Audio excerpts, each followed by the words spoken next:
बिल्लाहि मिनश्शैतानिर्रजीम बिस्मिल्लाहिर्रहमानिर्रहीम अल्हम्दुलिल्लाहि रब्बिल आलमीन वस्सलातु वस्सलामु अला सय्यिदिल अंबिया वल मुरसलीन व खातमन नबिय्यीन। मुअज़्ज़ज़ नाज़रीन, अस्सलामु अलैकुम व रहमतुल्लाहि व बरकातुहू। जाज़ब पब्लिकेशन में खुश आमदीद। मैं मोहम्मद सईद जाज़ब आपकी खिदमत में अर्ज़ कर रहा हूँ। तालीमुल कुरान का सिलसिला जारी है और सूरह फातिहा का बयान शुरू है। नाज़रीन, इससे पहले कि हम आगे चलें, मेरी गुजारिश है कि इस चैनल को सब्सक्राइब कर लीजिए ताकि मेरी वीडियोस आप तक बर वक्त पहुँचती रहें और आप इन बयानात से मुस्तफ़ीद होते रहें। और फिर इसको लाइक और शेयर भी कर दीजिए ताकि और लोग भी इससे मुस्तफ़ीद हो पाएँ। ज़ालिकल किताब ला रैब फ़ीह हुदल लिल मुत्तक़ीन। अल्लाह ताला ने फरमाया कि ये एक ऐसी किताब है कि इसके मिन जानबे अल्लाह होने में कोई शक नहीं है। और दूसरी बात यह कि इसके अंदर जो कुछ भी बयान किया गया है उसमें भी कोई शक नहीं, इसकी हर बात किसी भी शक व शुबा से बालतर है। और फिर अल्लाह ताला ने फरमाया कि फ़ीही हुदन लिल मुत्तक़ीन, इसके अंदर जो कुछ भी बयान किया गया है वो दरअसल मुत्तक़ीन के लिए हदायत की हैसियत रखता है। अब हदायत के बारे में मैंने आपसे अर्ज कर दिया था कि हदायत दरअसल एक सीधे रास्ते को कहते हैं कि जिस पर चल कर ही मंजिल मकसूद तक पहुंचा जा सकता है। और ये एक ऐसा रोशन रास्ता है जो आपको आपकी मंजिल बखूबी बता देता है, दिखा देता है। तो अब सवाल ये पैदा होता है कि मुत्तकीन दरअसल हैं क्या, उनकी खुसूसियत क्या हो सकती हैं। तो अल्लाह ताला ने ये खुसूसियत गिनवा दी हैं। उनमें से पहली खुसूसियत ये है कि वो जो मुत्तकीन लोग हैं वो अल्लाह ताला पर बिन देखे ईमान लाते हैं, यानी ईमान बिल गैब है। ये सिफ्त ईमान बिल गैब है। गैब के बारे में मैंने अर्ज कर दिया कि गैब दरअसल किसको कहते हैं। यह मैंने मुख्तसर सा आपकी खिदमत में अर्ज किया। इसकी तफसील इंशाअल्लाह मैं आइंदा भी अर्ज करूंगा। इसके बारे में मजीद के गैब की किस्में कितनी होती हैं और गैब दरअसल असल में क्या चीज़ है वह इंशाअल्लाह आइंदा किसी नशिस्त में अर्ज करूंगा। यहां मैंने आपको ये भी बताया कि अल्लाह ताला के पास ही गैब की कुंजियां हैं। दरअसल वही मालिक व मुख्तार है तमाम गैब के उलूम का, कि वो जिसको चाहता है वो इल्म अता कर देता है। जाहिर है मालिक व मुख्तार वही होता है, जो भी हो तो उसको ये इख्तियार हासिल होता है कि उसमें से अपनी मर्जी से जिसको चाहे दे दे। तो आज इसी की तफसील में कुछ अर्ज करता हूं कि अल्लाह के अलावा गैब कौन जान सकता है।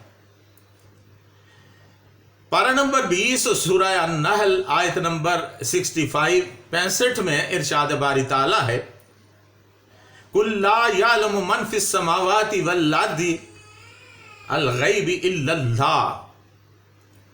ए हबीब सल्लल्लाहु अलैहि वसल्लम, उनसे कह दीजिए कि कायनात की पस्तियों और बुलंदियों में अल्लाह के सिवा कोई भी ऐसा नहीं है जो गैब के बारे में जानता हो।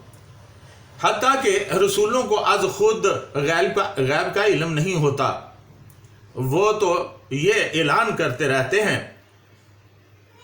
जैसा कि पारा नंबर 12 सूरह हूद आयत नंबर 31 में इरशाद बारी ताला है, वला अक़ूलु लकुम इंदी खज़ाइनुल्लाहि वला आलमुल गैबा वला अक़ूलु इन्नी मलक। और मैं नहीं कहता तुमसे कि मेरे पास अल्लाह ताला के ख़जाने हैं, और ना मैं खुद ब खुद जान लेता हूँ कि गैब को, और ना कहता हूँ कि मैं फरिश्ता हूँ। यानी रसूल और नबी ये कहते हैं कि हम वही कुछ बता सकते हैं जो अल्लाह ताला हमें बताता है। हम खुद से गैब के इल्म को या गैब को नहीं जानते, और ना ही हम कोई फरिश्ते हैं कि गैब की खबरें आपको दे दे। البتہ اللہ تعالیٰ انہیں غیب کی باتوں کا علم وحی کے ذریعے ضرور عطا کر دیتا ہے۔ پارہ نمبر 3 سورہ آل عمران آیت نمبر 44 میں ارشاد باری تعالیٰ ہے ذالک من انباء الغیب نوحیہ الیک، یہ غیب کی خبریں ہیں جو ہم آپ کو وحی کے ذریعے بتا رہے ہیں۔ اور پارہ نمبر 4 سورہ آل عمران آیت نمبر 179 میں ارشاد باری تعالیٰ ہے وَمَا كَانَ اللَّهُ لِيُطْلِعَكُمْ عَلَى الْغَيْبِ وَلَكِنَّ اللَّهَ يَجْتَبِي مِن رُسُلِهِ مَن يَشَاءُ فَآمِنُوا بِاللَّهِ وَرُسُلِهِ وَإِن تُؤْمِنُوا وَتَتَّقُوا فَلَكُمْ أَجْرٌ عَظِيمٌ۔ اور اللہ تعالیٰ کی شان نہیں کہ وہ تمہیں غیب کے بارے میں بتائے، البتہ اللہ تعالیٰ غیب کے علم کے لیے اپنے رسولوں میں سے جسے چاہتا ہے چن لیتا ہے۔ سو ایمان لاؤ اللہ تعالیٰ پر اور اس کے رسولوں پر، اگر تم ایمان لے آئے اور تقوی اختیار کیا تو تمہارے لیے اجر عظیم ہے۔ ناظرین، جسٹس ریٹائرڈ پیر کرم شاہ صاحب رحمۃ اللہ علیہ اپنی تفسیر ضیاء القرآن میں اس آیت کی تفسیر لکھتے ہوئے فرماتے ہیں غیب پر مطلع ہونا ہر کسی کے اختیار میں نہیں ہے اور نہ ہر ایک میں اس کی صلاحیت موجود ہے۔ عام لوگوں کا ذریعہ علم تو دلائل اور ظاہری علامات ہیں، اور غیب پر صرف رسولوں کو آگاہ کیا جاتا ہے، کیونکہ ان میں ہی غیب پر مطلع ہونے کی استعداد پائی جاتی ہے، اور اولیاء کرام کو یہ نعمت حضور فخر موجودات صلی اللہ علیہ وسلم کی غلامی سے میسر آتی ہے، اور حضور صلی اللہ علیہ وسلم کے وسیلہ کے بغیر یہ چیز حاصل کرنا ممکن ہی نہیں ہے۔ اس سے یہ حقیقت واضح ہو جاتی ہے کہ اللہ تعالیٰ کی تعلیم کے بغیر علم غیب حاصل نہیں ہو سکتا۔ وہ جتنا چاہے اپنے رسولوں کو سکھا دیتا ہے، اور اس ذات کریم نے اپنے حبیب صلی اللہ علیہ وسلم کو جتنا چاہا دیا، جتنا چاہا سکھا دیا۔ اب یہ جتنا کتنا ہے اللہ تعالیٰ کے علم غیر متناہی کا بعض ہے، یعنی چھوٹا سا حصہ ہے، لیکن مخلوق کے مقابل ایک بے کران سمندر ہے جن کی حدود و قیود ہم انسان مقرر نہیں کر سکتے۔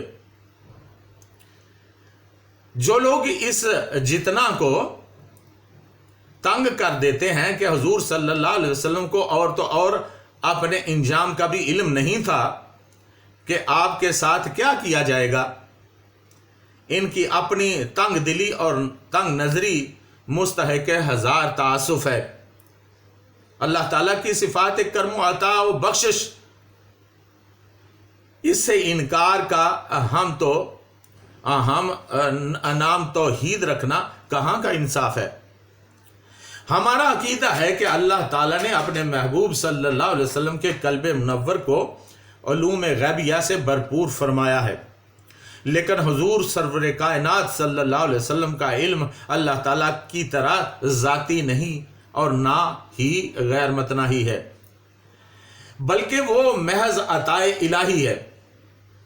یہاں یہ بات یاد رکھنے کی ہے ناظرین کہ اللہ تعالیٰ کا علم لامحدود ہے، اس کی کوئی بھی حد نہیں ہے، اور وہ مالک و مختار ہے علم غیب کا، اور وہ جس کو چاہتا ہے عطا کر دیتا ہے۔ اس طرح انبیاء بھی اس کے عطائی علم سے واقف ہیں، اور اللہ تعالیٰ کے علم محیط و تفصیلی کے ساتھ اس کی نسبت ذرہ اور صحرا یا پھر قطرہ اور دریا کی بھی نہیں ہے، لیکن علوم خلائق کے مقابلہ میں وہ بحر ذخار ہے جس کی گہرائی کو کوئی غواص آج تک نہ پا سکا، اور جس کے کنارہ تک کوئی شناور آج تک نہیں پہنچ سکا۔ ناظرین، یہ تھی چند تفصیلات علم غیب کی۔ انشاءاللہ العزیز اگلی نشست میں علم غیب کی مزید تفصیلات آپ کی خدمت میں عرض کروں گا۔ تب تک کے لیے اجازت، وما علینا الا البلاغ المبین۔